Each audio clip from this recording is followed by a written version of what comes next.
Season 1 of Jack Ryan introduces the titular character as a low-level financial analyst for the CIA's Terror Finance and Arms Division, or TFAD. When Jack notices $9 million worth of unusual transactions in Yemen, he suspects they are linked to a terrorist named Suleiman. Jack's new boss, Jim Greer, is at first skeptical of Jack's suspicions, but when two suspects are apprehended in Yemen, he and Jack fly over to interrogate them. Unfortunately, their base is attacked by the terrorist group, who manages to rescue one of the suspects. And that suspect turned out to be terrorist leader Musa bin Suleiman himself. Suleiman is a Lebanese-born French national who was orphaned as a child alongside his younger brother Ali following an aerial bombing. Now Suleiman was an Islamic extremist who wanted to exact revenge on the Western world for their years of violence against his people. Jack and Greer track Suleiman to Paris, France, where they team up with French intelligence officers led by Captain Sandrine Arnaud. The team raids an apartment housing some of Suleiman's men, and Jack gives chase to Suleiman's brother Ali. Although he manages to hold Ali at gunpoint, Jack can't bring himself to pull the trigger, allowing Ali to escape. Jack, Greer, and Sandrine continue their pursuit of Ali, which ends in a bloody shootout. Sandrine is accidentally killed by the police, and Jack is forced to finally kill Ali in an act of self-defense. Meanwhile, Suleiman starts an insurrection from within ISIS, imprisoning leaders and taking on their men as his own. He also takes control of ISIS's 12 physician hostages. Next, Suleiman's terrorist cell sets off sarin gas in a French church, killing over 300 innocent people. Jack returns home to Washington, D.C., shaken by the events in France and the mistakes he had made along the way. Greer helps Jack cope with his struggles and explains how he had previously caused an international incident in Karachi by killing his Pakistani asset in self-defense, leading to his demotion and new placement as the head of TFAD. Greer also encourages Jack to take his mind off things, and Jack begins to pursue a relationship with a doctor named Kathy. Although things start off strong for the new couple, Jack is forced to keep his job at the CIA a secret. Meanwhile, Suleiman's wife Hanine begins to grow worried about her husband's violent plans and the dangerous men he now surrounded himself with. Fearing for her children's safety, Hanine flees with her and Suleiman's two young daughters, although their son Samir chooses to stay behind. Suleiman sends his men after her to bring her back, but Hanine is rescued by a US drone strike. Jack and Greer then help apprehend Hanine and her daughters, promising them safety in America if Hanine cooperated in taking down Suleiman. Hanine agrees to assist Jack on the condition that he promises to save Samir. Jack convinces the CIA and US President Pickett to move forward with a covert assault on Suleiman's compound instead of a violent airstrike. The Special Forces team that storms the compound finds it empty, except for the 12 physician hostages, whom they rescue. As the hostages are returned home, Jack realizes with the help of Kathy that the physicians had been infected with the Ebola virus. As everyone who came into contact with the hostages are quarantined in Washington Memorial Hospital, including President Pickett himself, Suleiman arrives in America with Samir to carry out the next step of his terrorist plot. He intended to release radioactive chemicals into the hospital, killing the president and many high-ranking US officials, which would plunge the country into chaos. As Greer warns the Secret Service to protect the president, Jack pursues Suleiman and kills him before he can release the radioactive chemicals. As the season comes to a close, Jack and Greer have successfully saved the United States from Suleiman's planned terrorist attack. In the aftermath, Samir is safely returned to Hanine, Greer is promoted to deputy station chief in Moscow, and Jack is named the new head of TFAD.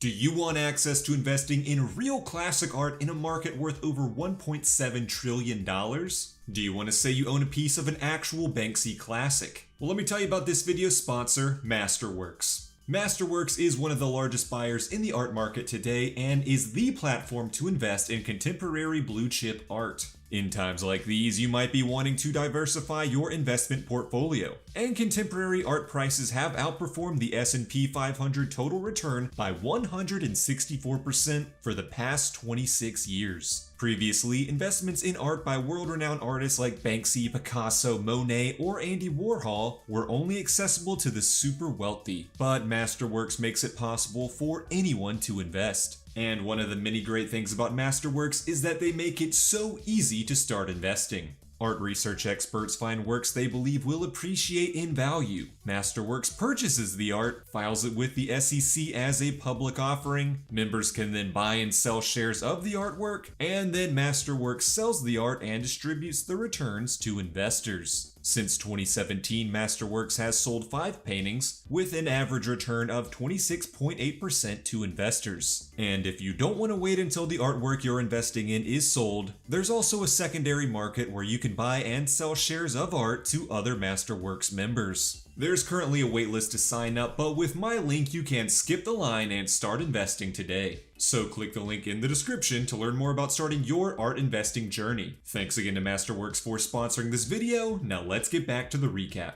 In Season 2 of Jack Ryan, Jack and his old Marine pal Senator Moreno begin looking into an unauthorized satellite launched in the middle of the South China Sea, seemingly by the Russians. The duo track the ship that launched the satellite to Venezuela, where it drops off containers filled with weapons. Jack fears that Venezuela's rich supply of oil and gold position it as a grave threat to the United States. While in Venezuela, Jack is reunited with Jim Greer, who was similarly tracking the ship and was struggling with a newly diagnosed heart condition. Jack also has a one-night stand with a mysterious woman named Lena, who secretly plants a bug in his room. Jack and Moreno then link up with the United States ambassador to Venezuela, Lisa Calabrese, to have a meeting with Venezuelan President Nicolas Reyes. Reyes denies any knowledge of the weapons or involvement with the Russians. When Jack and his allies later depart, their convoy is attacked by an assassin named Max Schenkel, who kills Senator Moreno. Distraught over the death of Moreno, Jack goes undercover on his own, determined to bring justice for his friend's death. While investigating some shipping containers, Jack runs into Lena, who reveals herself to actually be Harry Bowman, a German intelligence agent. She offers to help Jack on his quest for vengeance if he helps her track down Max Schenkel, her former lover and intelligence asset who had gone rogue. With Harry's help, Jack discovers that President Reyes was behind the attack as part of his plan to remain in power. The Venezuelan election was fast approaching, and Reyes' rival Gloria Benaldi was projected to win. Reyes tries threatening Gloria to drop out of the race to no avail. With Jack getting closer to uncovering the full nature of Reyes' schemes, the president sends an assassin to kill him. Jack defeats the assassin but grows further unstable, causing great concern for Greer and the CIA's Venezuelan station chief Mike November. Jack then joins a CIA task force to head into the Venezuelan jungle to infiltrate a militia compound. Also on the task force are Black Ops operative Matisse and former Navy crewman Marcus Bishop, who was recently recruited by Matisse. During the mission, the team manages to capture a hostage before coming under fire. During the team's escape, Marcus is separated from the others and left behind. The compound is discovered to have shipments of mining equipment from London, so Jack sets his sights on heading there to investigate.